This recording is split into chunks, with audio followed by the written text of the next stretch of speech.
नात्सीवाद और हिटलर का उदय, इसी पाठ पर आधारित प्रश्नोत्तर और क्रियाकलापों को हम हल कर रहे हैं। इसमें हम लोग पाठ के अंतर्गत किताब में दिए गए प्रश्नोत्तरों को तो हल करेंगे ही और क्रियाकलापों को भी हल करेंगे और साथ में कुछ अन्य महत्वपूर्ण प्रश्नों को भी इसमें हमने समाविष्ट करने का प्रयास किया गया है।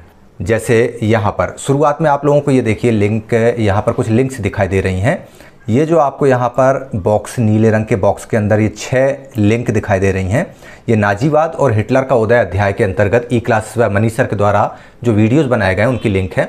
डिस्क्रिप्शन बॉक्स में भी ये दी गई हैं। इनको आप देख करके, उनको क्लिक करके आप इनको देख सकते हैं और बार बार देखकर आप इसको समझ सकते हैं। फिर ये प्रश्नोत्तर हल करना बहुत आसान हो जाएगा। तो चलिए इन प्रश्नोत्तरों के माध्यम से एक बार हम फिर से इस अध्याय का रिवीजन कर लेते हैं।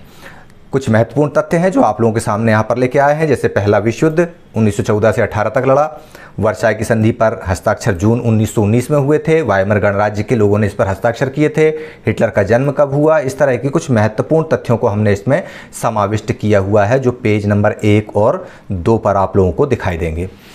यदि आप लोगों को इन तथ्यों को अपनी नोटबुक में नोट करना है तो आपको क्या करना है, स्क्रीनशॉट बनाइए इसका और इसको देख करके आप लिखते रहिए, या फिर आप चाहें तो इसको पॉज करके वीडियो को रोक करके भी देख सकते हैं।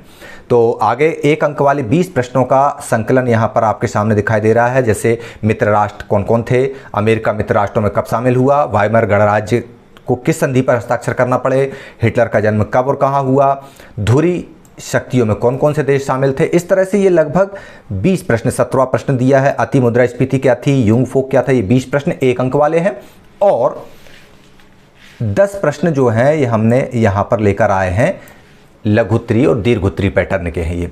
तो पेज नंबर 3 पर ये क्वेश्चंस दिए हैं और पेज नंबर 4 से इनके आंसर शुरू होते हैं। तो पेज नंबर 4 पर आपको यहाँ पर उत्तरमाला दी हुई है कि मित्र राष्ट्र में इंग्लैंड, फ्रांस, रूस और उसके सहयोगी शामिल थे, ये दिखाई दे रहा है हमको। वर्साय की संधि पर हस्ताक्षर किए थे वाइमर गणराज्य ने, ये हमको दिखाई दे रहा है।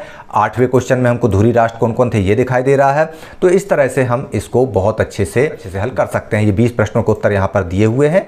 यहाँ 19वां प्रश्न जो है यहाँ पर दिया हुआ है, हिटलर के गुप्तचर राज्य पुलिस का क्या नाम था। तो हिटलर की जो गुप्तचर पुलिस थी उसका नाम था गैस्टापो, और इसी गैस्टापो की जो बर्बरता है उसके ऊपर फादर निम्यूलर ने एक कविता लिखी थी कि अंत में जब मैं अकेला रह जाता हूँ तब मेरे लिए मुझे बचाने वाला कोई नहीं आता। क्यों? क्योंकि मैंने ना तो यहूदियों के लिए आवाज़ उठाई थी, ना मैंने साम्यवादियों के लिए आवाज़ उठाई थी, और ना ही मैंने ट्रेड यूनियंस के लोगों के खिलाफ जब षड्यंत्र हो रहा था तो आवाज़ उठाई थी। तो ये वही गैस्टापो है। और दीर्घोत्तरी प्रश्नों के ये उत्तर 6 उत्तर यहाँ पर आपको सामने पॉइंट के रूप में दिए हुए हैं, हल्के हल्के, इनको आप यहाँ पर देख सकते हैं। पेज नंबर 5 और 6 पर लघु और दीर्घोत्तरी प्रश्नों के उत्तर पूर्ण हो जाते हैं। अब आता है हमारा मुख्य पाठ्यक्रम, पाठ्य पुस्तकों पर आधारित पाठ्य पुस्तक के अंत में, अध्याय के अंत में दिए गए प्रश्नों का उत्तर। पहला क्वेश्चन है वाइमर गणराज्य के सामने क्या समस्याएं थी। इसके 3 उत्तर हमने यहाँ पर लेकर आए हैं आप लोगों के लिए। पहला वर्साय की संधि, वाइमर लिखा हुआ है, वाइमर नहीं है यहाँ पर, आप इसको वर्साय की संधि पढ़िए। वर्साय की संधि जो हुई थी बहुत अपमानजनक संधि थी। प्रथम विश्व युद्ध समाप्त हो गया था। वर्साय में जून 1919 में जो विजयी राष्ट्र थे उन्होंने जर्मनी के ऊपर ढेर सारी शर्तें ला दी, और उन्होंने इसलिए ये किया था ताकि वे चाहते थे कि जर्मनी दोबारा जो है युद्ध के बारे में सोचे भी ना। 6 अरब पाउंड का लगभग जुर्माना ठोका गया था जो सोने के रूप में दिया जाना था। तो इस तरह से बहुत सारा नुकसान जर्मनी को हुआ था। ये वर्साय की संधि। दूसरा पॉइंट इसका हम लिखेंगे आर्थिक संकट। जब इतना भारी भरकम जुर्माना उसके ऊपर लगाया गया तो निश्चित रूप से आर्थिक संकट आ गया। सोने की कीमतें जो है, सोने के भंडारों में उसकी कमी आ गई और महंगाई वहाँ पर बढ़ गई।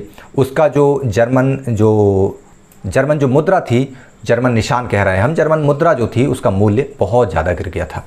इसके बाद राजनीतिक संकट, तो वाइमर गणराज्य के जो विरोधी थे उन्होंने वाइमर गणराज्य को इस सारी व्यवस्था के लिए दोषी मान लिया, नवंबर का अपराधी घोषित कर दिया, उनका मजाक उड़ाते और किसी भी तरह से इनको सत्ता से हटाने के लिए प्रयास करने लगते। तो इन समस्याओं का सामना वाइमर गणराज्य को करना पड़ा। इसके अन्य उत्तर नीचे दिए हुए हैं, ये 3 पॉइंट्स में यहाँ पर दिए हुए हैं। इन 3 पॉइंट्स को भी आप चाहें तो या तो अथवा में है ये, या तो आप ये ऊपर वाला उत्तर लिख लें या इस उत्तर को लिख लें, या फिर एक और उत्तर आप लोगों के लिए लेकर आया हूँ मैं यहाँ पर कि विश्व युद्ध के प्रारंभ में जर्मनी एक बहुत ही पावरफुल देश था और युद्ध समाप्त होते होते जर्मनी बहुत कमजोर देश बनकर, बेचारा देश बनकर उभर आया। सम्राट के पद त्याग के बाद मताधिकार वाली व्यवस्था से वहाँ पर संसद का चुनाव हुआ, संसद का प्रावधान हुआ, वाइमर गणराज्य की स्थापना हुई और उसी वाइमर गणराज्य के द्वारा वर्साई की संधि में हस्ताक्षर करने के बाद में जर्मनी को अपने संसाधनों से हाथ धोना पड़ा और एक तरह से बेचारगी की हालत में जर्मनी पहुंच गया। तो ये पॉइंट्स चाहें तो आप इस तरह के इन 2, 3, 4, 5, 6 पॉइंट्स में आप इनके आंसर लिख सकते हैं। एक दूसरा प्रश्न है, बहुत महत्वपूर्ण प्रश्न है, इस बारे में चर्चा कीजिए कि 1930 तक आते आते जर्मनी में नाजीवाद लोकप्रिय क्यों होने लगा। आखिर में कौन सी वजह थी कि 1922 में जब हिटलर चुनाव लड़ रहा था तब उसको 2% वोट मिली थी, लेकिन 1930 आते आते 32-33 के आसपास उसको 37% वोट मिल गए। ऐसा क्यों हुआ, इसके बारे में आप यहाँ पर चर्चा करेंगे। इसके भी हमने 2-3 उत्तर बनाने की कोशिश किए हैं। पहला उत्तर है कि महामंदी के दौर में वाइमर गणराज्य ने देश की आर्थिक गिरावट को कम करने के लिए कुछ नहीं किया। जब देश आर्थिक रूप से पतन हो रहा था तो उसको बढ़ाने के लिए कुछ नहीं किया और बल्कि वह अपने ही बोझ तले दबा जा रहा था। इस समय जर्मनी एक भीषण राजनीतिक और आर्थिक संकट से गुजर रहा था। तभी नाज़ियों ने धुआंधार प्रचार कर दिया और हिटलर को एक मसीहा, एक रक्षक के रूप में, एक ऐसे व्यक्ति के रूप में पेश किया जो जर्मनी को इस तबाही से बचा सकता था। पहला कारण तो ये था। दूसरा कारण था कि हिटलर उतना ज़बरदस्त वक्ता नहीं था, लेकिन वो जो भाषण देता था तो उसके भाषण में बड़ी साफ़गोई रहती थी और इसलिए लोग उसको एक बहुत ज़बरदस्त प्रभावी वक्ता मानने लगे थे। क्यों? क्योंकि उस समय वो जो बोलता था वो जर्मनियों के मन की बात बोलता था। जर्मनियों के अंदर दिल में जो गुबार भरा हुआ था उस गुबार को समेटने की बात करता था वो, और इसलिए लोगों को उसके शब्दों में अपनापन लगा, उसके शब्दों ने उसको हिला कर रख दिया। उसके भाषण में शक्तिशाली राष्ट्र की परिकल्पना होती थी और इस नाइंसाफ़ी से जर्मन समाज की खोई हुई प्रतिष्ठा दिलाने का वह आश्वासन देता था। बेरोजगारों को रोजगार देना, नौजवानों को सुरक्षित भविष्य देना, इस तरह की जब चीज़ें होती थी तो लोकप्रियता तो मिलनी ही थी।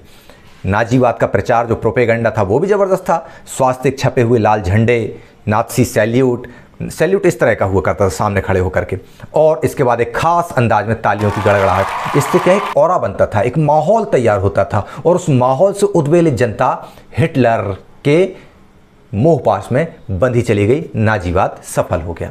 ये एक मेन कारण था। अन्य उत्तर में भी हम देख सकते हैं कि दिवालियापन जब हो चुका था 1929 के बाद, बैंकों का काम धंधे बंद हो गए थे, मजदूर बेरोजगार हो रहे थे, मध्यम वर्ग लाचारी और भूख से डर कर परेशान हो रहा था, तब नाज़ी प्रोपेगेंडा ने इनको एक भविष्य की उम्मीद दिखाई दी थी। धीरे धीरे नाज़ीवाद एक जन आंदोलन का रूप लेता गया। जर्मनी में नाज़ीवाद को लोकप्रियता मिलने लगी।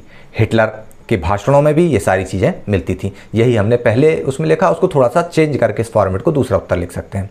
अब पॉइंट्स में यदि आपको लिखना है उत्तर, तो इसका उत्तर ये है कि नाज़ीवाद के उदय और लोकप्रिय होने के कारण, पहला असमर्थ वाइमर गणराज्य, दूसरा पॉइंट हिटलर का उदय, तीसरा पॉइंट 1929 की महामंदी, और चौथा पॉइंट आएगा राजनीतिक फेरबदल। ये उत्तर मैं काफ़ी हद तक मानता हूँ कि यदि हम पॉइंट्स में लिखेंगे तो आंसर तो हमको नंबर अच्छे मिलते हैं। इसके बाद अगला प्रश्न आता है हमारे सामने कि नाज़ी सोच के खास पहलू कौन से थे। तीसरा प्रश्न आपके सामने, तीसरा क्वेश्चन आपके सामने यहाँ पर दिखाई देगा। तो नाज़ी सोच के खास पहलू क्या थे? लोगों के बीच में कोई समानता नहीं, बल्कि केवल एक प्रजाति वंशानुक्रम है। मतलब लोग जो अच्छी नस्ल के हैं वे ही रहने लायक है, बाकी कोई नहीं है। इसके बाद नीली आंखों वाले नॉर्डिक जर्मन आर्य वंशानुक्रम में सबसे ऊपर और यहूदी सबसे नीचे होंगे। ये हमने वीडियो में भी देखा था। नाज़ियों का मानना था कि जो श्रेष्ठ प्रजाति रहेगी वही जिंदा रहेगी, जो सर्वाइव करेगा वही जिंदा रहेगा, और जो हीन प्रजाति होगी उसको नष्ट होना ही पड़ेगा। यदि ईश्वरीय कृपा से नष्ट नहीं होगी तो नाज़ीवाद है ना नष्ट करने के लिए। इनके विचार, दृष्टिकोण भू राजनीतिक विस्तार अर्थात लेब्रेनाउंस था। इसके तहत उनको उन बस्तियों के लिए अपना क्षेत्र विस्तार करना था जहां पर जर्मनियों की सत्ता स्थापित की जा सके। तो ये नाज़ी सोच के खास पहलू थे।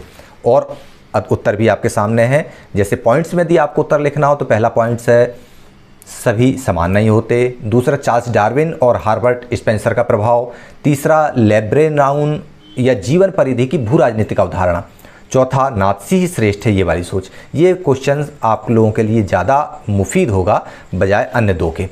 तीसरा भी ठीक है, हालांकि राजनीतिक स्वीकृति, धार्मिक स्वीकृति, आर्थिक स्वीकृति, सामाजिक स्वीकृति, इस तरह से राजनीतिक, आर्थिक, सामाजिक जो सोच थी नाज़ीवाद की अलग अलग क्षेत्रों के लिए वो यहाँ पर दी है कि राजनीतिक स्वीकृति में यहूदियों के खिलाफ नफरत, जिप्सियों के खिलाफ नफरत, धार्मिक स्वीकृति में ईसा मसीह के हत्यारे यहूदियों को बाइकआउट करना, उनको उनका अंतिम समाधान कर देना, इस तरह की चीज़ें। और आर्थिक स्वीकृति में यहूदियों के लेकर के कि ये पैसे के भूखे हैं, फालतू लोग हैं। सामाजिक स्वीकृति में हिटलर बोलता था कि अच्छी नस्ल के लोगों का ही स्वीकरण किया जाएगा, हमारी ही नस्ल का यदि कमज़ोर विकलांग आदमी होगा तो उसको भी हम निपटा देंगे। ये उनकी सोच के खास पहलू थे। इसके बाद चौथा प्रश्न आता है कि नाज़ियों का प्रोपेगेंडा यहूदियों के खिलाफ नफरत पैदा करने में इतना असरदार कैसे रहा? आखिर यहूदियों के खिलाफ कैसी नफरत पैदा कर ली? तो इसका कारण निम्नलिखित है। नाज़ियों ने बड़ी सावधानी से भाषा और मीडिया का प्रभावी ढंग से उपयोग किया। नाज़ियों द्वारा नस्ली सिद्धांत को सामने रखा गया और इसके लिए वैज्ञानिक तथ्यों का उपयोग किया और बताया कि यहूदी अवांछित हैं। नाज़ियों ने मध्यकाल में यहूदियों की निम्न स्थिति का सफलतापूर्वक शोषण किया, क्योंकि परंपरागत रूप से ईसाई जो है यहूदियों से नफरत करते थे। वो ईसा मसीह के हत्या में इन लोगों का हाथ मानते थे, इसलिए इनको एक तरह से संस्कारित हत्यारा माना जाता था और इनको सूदखोर टाइप का माना जाता था। नाज़ियों ने स्कूली दिनों की शुरुआत में ही शुरू से ही बच्चों के मन में यहूदियों के खिलाफ नफरत भरना शुरू कर दी। जब बाल मन में ही बीजारोपण हो जाएगा, जब वो युवा होंगे, तो निश्चित रूप से उनके अंदर जो नफरत का बीज बोया गया था वो यहूदियों के खिलाफ काम कर गया। तो यही कारण थे कि यहूदियों के खिलाफ नफरत, नाज़ी प्रोपेगेंडा के जो नफरत वाला प्रोपेगेंडा था उससे वो प्रभावित हो गए। चलिए पेज नंबर 12। नाज़ी समाज में औरतों की क्या भूमिका थी? फ्रांसीसी क्रांति के बारे में जानने के लिए अध्याय 1 देखें। फ्रांसीसी क्रांति और नाज़ी शासन में औरतों की भूमिका के बीच क्या फ़र्क है, एक पैराग्राफ में बताएं। तो आपको ये बहुत अच्छे से बता दूं, एक ही पैराग्राफ में नाज़ी समाज में महिलाओं ने द्वितीयक स्तर की भूमिका अदा की। उन्हें आर्य संस्कृति का संवाहक माना जाता था। हिटलर कहता था कि मेरे राज्य की सबसे महत्वपूर्ण नागरिक माँ है। इस संहिता का उल्लंघन करने वाली माँओं को दंडित किया जाता था। यदि आपने गंदे खराब नस्ल के बच्चे पैदा किए तो आपको दंडित किया जाएगा। आप अच्छी नस्ल के ज़्यादा बच्चे पैदा करते हैं तो आपको पारितोषिक मिलेगा, इनाम मिलेगा, आपको सम्मान मिलेगा। लेकिन गैर जर्मन महिलाओं के आत्मसम्मान को ठेस पहुंचाई जाती थी। इसके उल्टा फ्रांसीसी क्रांति में महिलाओं के जीवन में नई गतिविधियों का संचार किया। महिलाओं के जीवन में बराबरी का साझीदार मान लिया जाता था। वे कई प्रगतिशील गतिविधियों जैसे राजनीतिक क्लबों की सदस्यता, अखबार, नौकरी आदि में भाग ले सकती थीं। महिलाओं ने अपनी एक संस्था क्रांतिकारी और गणतांत्रिक समाज की स्थापना की हुई थी। उन्होंने अपने लिए समान राजनीतिक अधिकारों की मांग की थी। मतलब यदि मांग भी कर रहे हैं तो काफ़ी था, लेकिन जर्मनी में तो ये बोला जाता था कि इस तरह की मांग करने वाले लोग गलत हैं, ये मांग करना ही गलत है। तो ये फ्रांसीसी क्रांति में और जर्मनी में महिलाओं की स्थिति के बारे में अगर हम बात करें तो फ्रांसीसी क्रांति में तो महिलाओं ने खुद अपने लिए क्रांति कर ली थी जब उनको हक नहीं मिला था अपना, लेकिन जर्मनी में महिलाओं को ये हक क्रांति करने के लिए भी नहीं मिला। ये आप लोगों ने यहाँ पर देखा। इसका दूसरा उत्तर भी आप लोग यहाँ पर देख सकते हैं जो यहाँ पर दिखाई दे रहा है। ठीक है, तो अगला प्रश्न छठवां, नाज़ियों ने जनता पर पूरा नियंत्रण हासिल करने के लिए कौन कौन से तरीके अपनाए? तो पहला तरीका, बच्चों के मन में, युवाओं के मन में विचार परिवर्तन का तरीका अपनाया। स्कूली बच्चों के मन में विचार परिवर्तन किए। खेल कूद की ऐसी गतिविधियां लाए जो आक्रामक और हिंसात्मक हों। लड़कियों को ये बोला गया कि आपको ऐसी शिक्षा लेना है कि आप एक अच्छी नस्ल की संतान उत्पन्न करें। महिलाओं के बीच भेदभाव किया गया। अच्छी माँ और बुरी माँ की परिकल्पना सामने लेके आए गए। आर्यों के आर्थिक हितों की रक्षा की गई और अनार्य मतलब एक तरह से जो नॉर्डिक जर्मन आर्य नहीं होते थे उनको संक्रमण मुक्त क्षेत्र भेज दिया जाता। नाजी प्रचार का प्रोपेगेंडा था, पूरे जनता पर नियंत्रण था और नाज़ियों ने आबादी के सभी हिस्सों को अपने से जोड़ने के लिए हर संभव प्रयास किए। ये मुख्य उत्तर है। अन्य उत्तर भी आप लोगों को देखना पेज नंबर 13 और पेज नंबर 14 पर ये आपको दिखाई दे रहे हैं कि एक अच्छे राष्ट्र की कल्पना, युवाओं व बच्चों पर विशेष ध्यान देना, पितृसत्तात्मक समाज, महिलाओं का यहाँ पर विशेष स्थान नहीं था। प्रचार के तरीके, विचारधाराएं जो दूसरी थीं, नाज़ीवाद की विरोधी थी, उनको कमतर आंकना, इस तरह की चीज़ें थी। और कुछ अन्य महत्वपूर्ण प्रश्न हैं, जैसे पहला है हिटलर के विचार किन दार्शनिकों के विचार पर आधारित थे? तो चार्ल्स डार्विन और हर्बर्ट स्पेंसर। एक्चुअल में ये दार्शनिक नहीं थे, ये वैज्ञानिक थे। 30 जनवरी 1933 को जर्मनी के किस राष्ट्रपति ने हिटलर को चांसलर का पदभार दिया? तो राष्ट्रपति हिंडनबर्ग। नाज़ी शासन में कुल कितने किस्मों के लोगों को अपना दमन का शिकार बनाया? 52 किस्म के लोग। द्वितीय विश्व युद्ध में हिटलर ने सबसे बड़ी भूल क्या थी? सोवियत संघ के ऊपर हमला करके हिटलर ने सबसे बड़ी भूल की थी। द्वितीय विश्व युद्ध में जर्मनी का साथ किन किन देशों ने दिया था और इनको क्या कहा जाता था? तो जर्मनी का साथ देने वाले देश थे इटली और जापान। इनको धुरी राष्ट्र कहा जाता था। किन देशों को मित्र राष्ट्र कहा जाता था? तो मित्र राष्ट्र जो थे वो फ्रांस, इंग्लैंड और रूस को कहा जाता था। जब आप यूरोप का नक्शा देखेंगे ना तो आपको समझ में आ जाएगा कि धुरी राष्ट्र मतलब जो केंद्र में थे और मित्र राष्ट्र यानी जो केंद्रीय शक्तियों के आजू बाजू जो थे और आपस में फ्रेंड हो गए थे, उनको कहा जाता था। हिटलर ने आर्थिक संकट से निकालने के लिए कौन सा विकल्प चुना? युद्ध का विकल्प चुना। इंपॉर्टेंट क्वेश्चन है। घेटो या दड़बा किसे कहते हैं? यहूदी या बाकी समाज के अवांछित लोगों के रहने वाली बस्ती घेटो या दड़बा बस्ती कहलाती थी। नवंबर का अपराधी? वाइमर गणराज्य के समर्थकों को। नाथसीवाद क्या था? यह एक संपूर्ण व्यवस्था और विचारों की पूरी संरचना का नाम है जिसका जनक हिटलर को माना जाता है। जर्मन साम्राज्य में यह एक विचारधारा की तरह फैल गई थी जो खास तरह की मूल्य, मान्यताओं और एक खास तरह के व्यवहार से संबंधित था। इसके बाद नाथियों का विश्व दृष्टिकोण क्या था? तो इसका उत्तर आएगा सभी समाजों का जर्मन साम्राज्य में बराबरी का हक नहीं था। वे नस्ली आधार पर या तो बेहतर थे या कमतर थे। उनका मानना था कि जर्मन आर्य सबसे उच्च कोटि की प्रजाति मानी होगी और जीने का हक भी इसी को होगा, बाकी सबको मौत के घाट उतार दिया जाएगा। उनकी दूसरी दृष्टिकोण जीवन परिधि की भू राजनीतिक अवधारणा थी। उनका मानना था कि अपने लोगों को बसाने के लिए ज़्यादा से ज़्यादा जमीन चाहिए और ज़्यादा से ज़्यादा जमीन करने के लिए दूसरे देशों पर कब्जा करना पड़ेगा और कब्जा करने के लिए युद्ध लड़ना अनिवार्य है। तो ये उनका मुख्य दृष्टिकोण था। हिटलर का उदय कब और कैसे हुआ? हिटलर ने 1919 में वर्कर्स पार्टी की सदस्यता ली। धीरे धीरे उसने इस संगठन पर अपना कब्जा जमा लिया और उसे एक नया नाम दिया सोशलिस्ट पार्टी। यही पार्टी बाद में नाजी पार्टी के नाम से जानी गई। महामंदी के दौर में जब जर्मन अर्थव्यवस्था जर्जर हो चुकी थी, काम धंधे बंद हो चुके थे, मजदूर बेरोजगार हो चुके थे, जनता लाचारी और भुखमरी में जी रही थी, तो नात्सियों ने बहुत अच्छे से प्रचार का प्रोपेगेंडा अपनाया, बेहतर भविष्य की उम्मीद दिखाई और नात्सी आंदोलन को चमका लिया। और परिणाम ये हुआ कि उनके चुनाव में 2% वोट मिलते थे, उनको अब 33% वोट मिले और जर्मनी का जो राष्ट्रपति था हिंडनबर्ग, उसने हिटलर को जर्मनी का चांसलर अर्थात प्रधानमंत्री बना दिया। पेज नंबर 16 पे आते हैं अब हम। हिटलर की राजनीतिक शैली कैसी थी अथवा राजनीतिक शैली का वर्णन करो। तो हिटलर जो है वह लोगों को गोलबंद करने के लिए आडंबर और प्रदर्शन में विश्वास करता था। वह लोगों का भारी समर्थन दर्शाने और लोगों में परस्पर एकता की भावना पैदा करने के लिए बड़ी बड़ी रैलियां और सभाएं करता था। स्वास्तिक छपे लाल झंडे, नाथसी सैल्यूट का प्रयोग करता, भाषण भी बड़े खास अंदाज में दिया करता और जब भाषण खत्म हो जाते तो एक विशेष अंदाज में तालियों की गड़गड़ाहट की जाती, जिससे नाथसियों के जो प्रोपेगेंडा था वो पुख्ता हो जाया करता था। चूंकि उस समय जर्मनी भीषण आर्थिक और राजनीतिक संकट से गुजर रहा था और उसे एक मसीहा के तौर पर प्रस्तुत किया गया था, इसलिए वह अवतार के रूप में सामने आ गया। यही उसकी राजनीतिक शैली थी। द्वितीय विश्व युद्ध का अंत कैसे हुआ? द्वितीय विश्व युद्ध का अंत तब हुआ जब हिरोशिमा और नागासाकी पर अमेरिका ने बम पटक दिए। जापान के ये 2 शहर थे। लोकतंत्र को ध्वंस करने के लिए हिटलर और नाथियों ने क्या कदम उठाए? लोकतंत्र को मिटाने के लिए 28 फरवरी 1933 को एक अग्नि अध्यादेश, फायर डिक्री, वहाँ की राइख संसद में आग लग गई थी तो एक अध्यादेश ले आया और उसके जरिए अभिव्यक्ति की, प्रेस की, स्वतंत्रता की, सभा करने की आज़ादी समाप्त कर दी। दूसरा, कम्युनिस्टों का बर्बरतापूर्वक दमन किया, उनकी हत्याएं करवाईं। राजनीतिक विरोधियों और गैर नाथियों की हत्याएं कराईं, उनको गैस चैम्बर्स में भेजा गया। विभिन्न पार्टियों पर प्रतिबंध लगा दिया गया और समाज में निगरानी रखने के लिए एक सुरक्षा दस्ता बनाया गया जिसे गैस्टापो कहा गया। अगला प्रश्न है, जर्मनी में आए 1923 के आर्थिक संकट पर टिप्पणी लिखिए। तो 1923 का जो आर्थिक संकट इसलिए आया था क्योंकि प्रथम विश्व युद्ध कर्ज लेकर लड़ा गया। जर्मनी को हर्जाना स्वर्ण मुद्रा में देना पड़ा। बहुत अधिक कागजी मुद्रा छाप लेने के कारण वहाँ अति मुद्रास्फीति की स्थिति आ गई और वहाँ की जो मुद्रा मार्क यानी निशान जो थी उसकी कीमत गिर गई। महंगाई बहुत बढ़ गई थी। आर्थिक संकट से उबरने के लिए अमेरिका ने शर्तों पर सहायता की।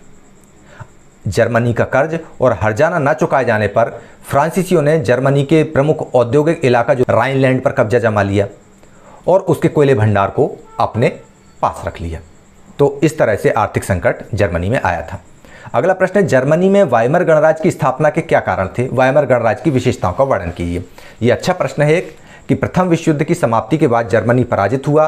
सम्राट जो है त्यागपत्र देकर देश छोड़कर भाग गया, तो वहाँ की जो संसदीय पार्टियां थी उन्होंने एक नई राजनीतिक व्यवस्था को जन्म दिया। वाइमर नाम के स्थान पर ये लोग इकट्ठे हुए और वहाँ पर जो संवैधानिक व्यवस्था स्थापित की गई उसको बोला गया वाइमर गणराज्य। इसमें प्रतिनिधियों के चुनाव के लिए औरत सहित सभी वयस्क नागरिकों को समान और सार्वभौमिक मताधिकार प्राप्त था। महिलाओं को भी इसमें वोट देने का अधिकार दिया गया।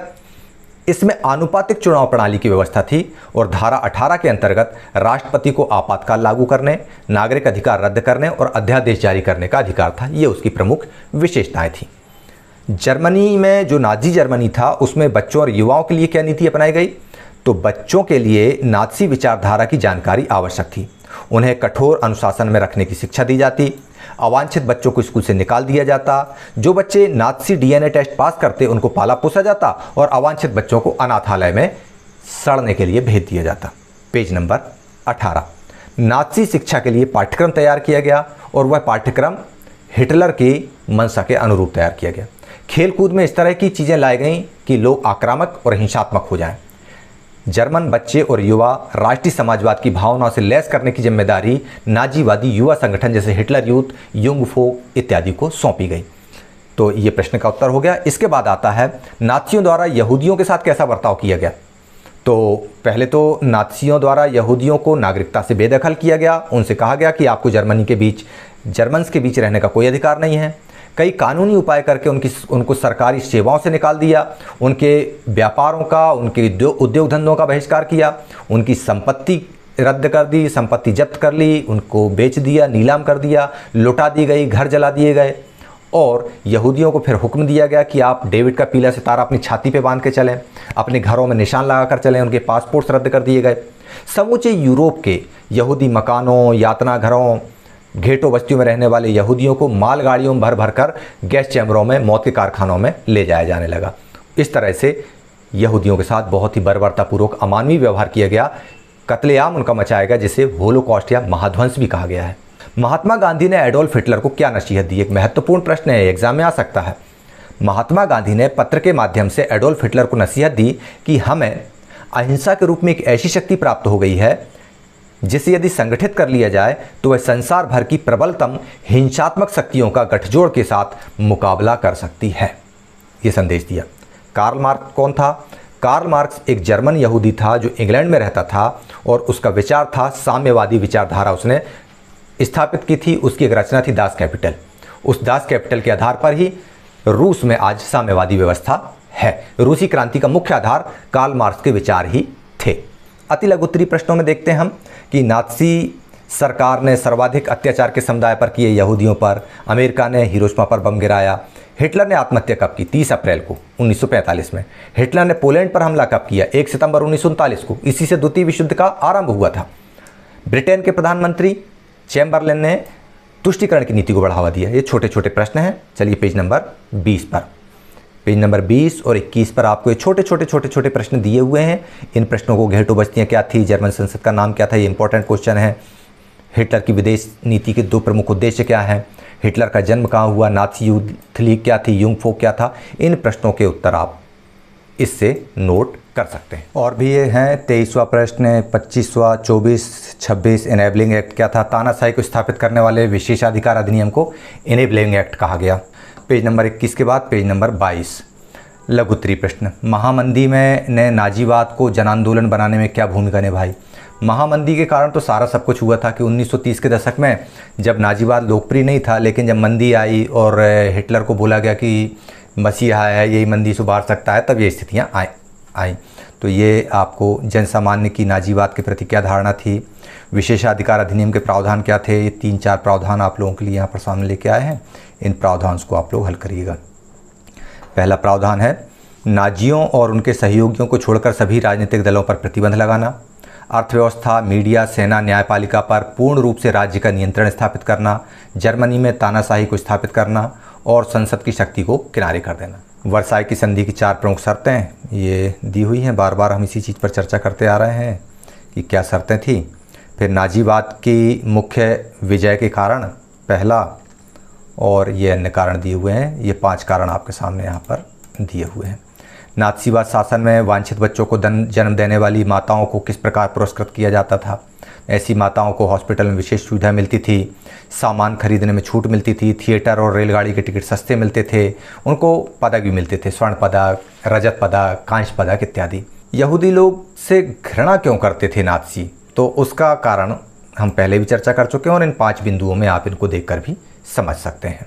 नाज़ी आचार संहिता का उल्लंघन करने वाली महिलाओं को क्या दंड दिया जाता था? उनको जेल भेज देते थे, उनके सिर मुंडा करके, गंजा करके, मुंह को काला पोत देते, गले पे तख्ती लटकाए जाते कि मैंने राष्ट्र के सम्मान को मलिन किया है, इसलिए मुझे सज़ा दी जा रही है। इस तरह की चीज़ें उनके साथ की जाती थी। प्रथम विश्व युद्ध का यूरोप पर प्रभाव महत्वपूर्ण प्रश्न है। प्रथम विश्व युद्ध में यूरोप पर निम्नलिखित प्रभाव पड़े। पहला, मीडिया में खंदकों की जिंदगी का महिमा मंडन किया जा रहा था, लेकिन सच्चाई यह थी कि सिपाही खंदकों में दयनीय जिंदगी गुजार कर रहे थे। लाश खाने वाले चूहों से घिरे रहते, जहरीली गैस और दुश्मनों की गोलाबारी का सामना करते और अपने सैनिकों को, साथियों को मरते हुए देखते थे। यूरोप कर्ज देने वाला देश था जो कर्जदार बन गया। सार्वजनिक जीवन में आक्रामक फौजी प्रचार राष्ट्रीय सम्मान की प्रतिष्ठा की चाह ने ले ली और तानाशाही को समर्थन मिलने लगा। तो इस तरह की चीज़ें वहाँ पर हुई। वाइमर संविधान के प्रमुख दोष क्या थे, तो ये यहाँ पर दिया है कि वाइमर गणतंत्र के ने आनुपातिक प्रतिनिधित्व पर निर्भर एक ऐसी प्रणाली का विकास किया जिससे किसी दल को बहुमत पाना असंभव था। इसका कारण ये हुआ कि गठबंधन सरकारें बनती और अनुच्छेद 48 के अनुसार राष्ट्रपति को आपातकाल अधिकार प्राप्त हो गए थे। वे जब चाहे मंत्रिमंडल बनाता और बर्खास्त करता। हुआ यह कि 20 अलग अलग मंत्रिमंडल बने जिनका औसत कार्यकाल केवल 239 दिन ही रहा, 1 साल भी नहीं रहा। तो इसलिए लोगों को वाइमर गणराज्य और उसके संविधान पर से भरोसा उठ गया था। पेज नंबर 26 दीर्घ उत्तरीय प्रश्न हैं, बड़े बड़े प्रश्नों के उत्तर। वही जो पहले हमने छोटे रूप में दिए थे उनके उत्तर बड़े रूप में यहाँ पर दिए हुए हैं, इनको आप नोट कर सकते हैं। जैसे नाथसीवाद की प्रमुख विशेषताएं, वर्साई की संधि के प्रावधानों का उल्लेख कीजिए, ये सारी चीज़ें। ये बड़े बड़े प्रश्न जो दीर्घ उत्तरीय प्रश्न कहलाते हैं, 5-5 नंबर के, 4-4 नंबर के आते हैं, उनको आप इनसे नोट कर सकते हैं। नाजियों के अधीन शिक्षण संस्थाओं का संक्षेप में वर्णन कीजिए। जर्मनी में नाजीवाद का प्रचार प्रसार किस प्रकार किया गया उसका वर्णन कीजिए। तो ये आपको इनसे देख करके पेज नंबर 28 और पेज नंबर 29 पे जो दिया जा रहा है इसको आप लोग नोट कर लीजिएगा। इसके बाद आते हैं अब हम जर्मन अर्थव्यवस्था पर आर्थिक मंदी का प्रभाव। इसके बाद महत्वपूर्ण आता है क्रियाकलापों का अध्ययन।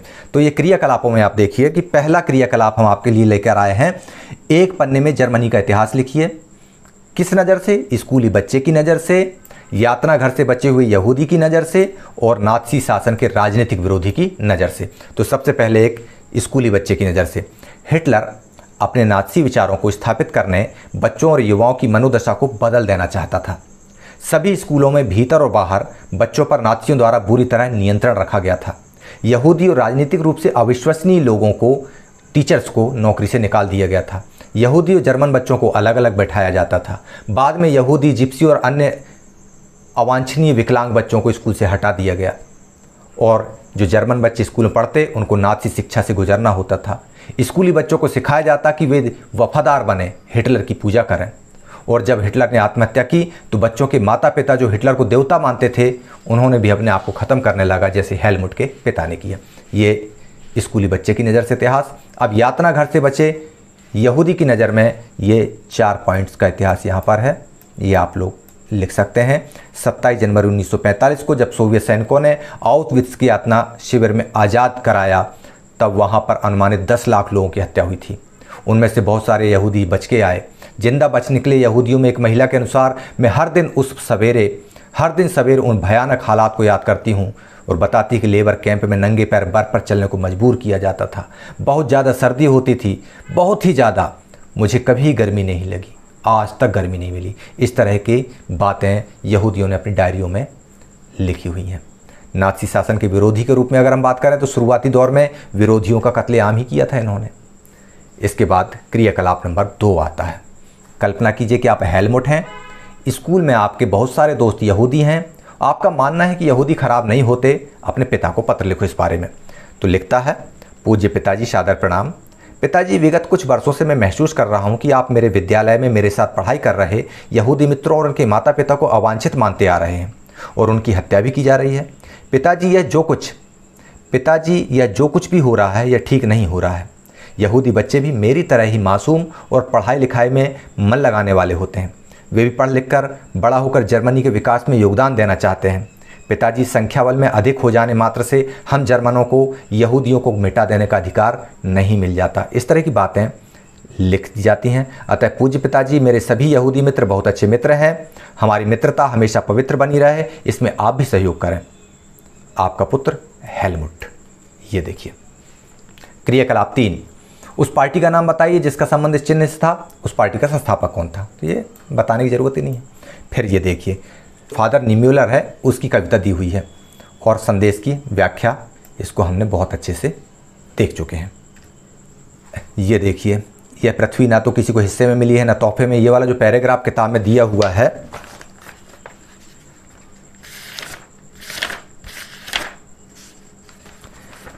नाज़ियों का विश्व दृष्टिकोण जो अध्याय 3 है उसमें एक पैराग्राफ दिया हुआ है बॉक्स के अंदर, उसके ऊपर हमको क्रियाकलाप हल करना है। तो ये क्रियाकलाप आपके सामने है कि गांधी का लेटर और साम्राज्यवादी मंसूबे जो हिटलर के थे वो क्या थे, इसमें आपको मिल जाएगा। आपके लिए नागरिकता का क्या मतलब है और नाज़ी जर्मनी, तो फ्रांसीसी क्रांति के आधार पर नागरिकता और नाजीवाद के आधार पर नागरिकता में जो अंतर दिए गए हैं, ये 5 अंतर आपके सामने दिया गया है कि फ्रांसीसी क्रांति कहती है सभी जन्म से समान होते हैं, लेकिन नाजीवाद बोलता है नहीं, जन्म से तो समान हो ही नहीं सकते, अच्छी नस्ल वाले ही समान होंगे। फ्रांसीसी क्रांति स्वतंत्रता, समानता और बंधुत्व की बात करती थी, नाजीवाद इसके खिलाफ बात करते थे। सभी को संपत्ति का अधिकार मिले, ये फ्रांसीसी क्रांति का आधार था। संपत्ति का अधिकार ताकतवर नस्ल के पास लो, ये नाजीवाद कहते थे। कानून की नज़र में सब बराबर हैं, यहाँ पर केवल जर्मन आर्य बराबर हैं, इसके अलावा कोई बराबर नहीं है। इस तरह से महिलाओं में भी 2 दर्जे की बात नाजीवाद करते थे, जबकि महिलाओं को यहाँ पर राजनीतिक अधिकार नहीं था। यहाँ पर फ्रांसीसी क्रांति में 2 दर्जे का माना गया था, लेकिन यहाँ पर अच्छी संतान को जन्म देने वाली महिलाओं को विशेष सम्मान था। ये एक अच्छी बात थी यहाँ पर। बस पेज नंबर 36 ये हो गया। फिर 7वां क्रियाकलाप आपके सामने ये है कि अगर आप ऐसी किसी कक्षा में होते, यहूदियों के प्रति रवैया कैसा होता। तो यह दिया हुआ है कि यहूदियों के प्रति जैसा भी रवैया होता है, लिखा है कि मेरा आंतरिक सहानुभूति वाला होता है। यदि मैं हिटलर के समर्थन में होता तो यहूदियों के प्रति घृणा वाला रवैया होता, और यदि मैं हिटलर का विरोधी होता तो यहूदियों के प्रति मेरा रवैया संवेदनशील होता। यही है इसका अर्थ, और कुछ नहीं है। और ये तीनों चित्रों को देख करके आप इन चित्रों के आधार पर कहानियाँ लिखना है, तो ये आप लिख लेंगे। इसके अलावा अगर आप यहूदी औरत या गैर यहूदी औरत होते तो आप किस तरह का व्यवहार करते, ये आपके सामने दिया हुआ है। तो क्रियाकलाप नंबर 10, क्रियाकलाप नंबर 11, क्रियाकलाप नंबर 12, ये सारे के सारे आपके सामने स्पष्ट दिखाई दे रहे हैं। आप चाहें तो इनको PDF के रूप में डिस्क्रिप्शन बॉक्स पे दी गई लिंक से क्लिक करके डाउनलोड कर सकते हैं, चाहे तो स्क्रीनशॉट बनाकर रख सकते हैं, चाहे तो पॉज करके आप अपनी नोटबुक में नोट कर सकते हैं। तो ये आपके लिए प्रश्नोत्तर और क्रियाकलाप वाला सेशन यहीं पर समाप्त करते हैं, और आप सभी लोगों का बहुत बहुत धन्यवाद। ई क्लासेस बाय मनीष सर को सब्सक्राइब करें, शेयर करें और इसके वीडियोस को लाइक ज़रूर करें, और मुझे इजाज़त दें। जय हिंद, जय भारत।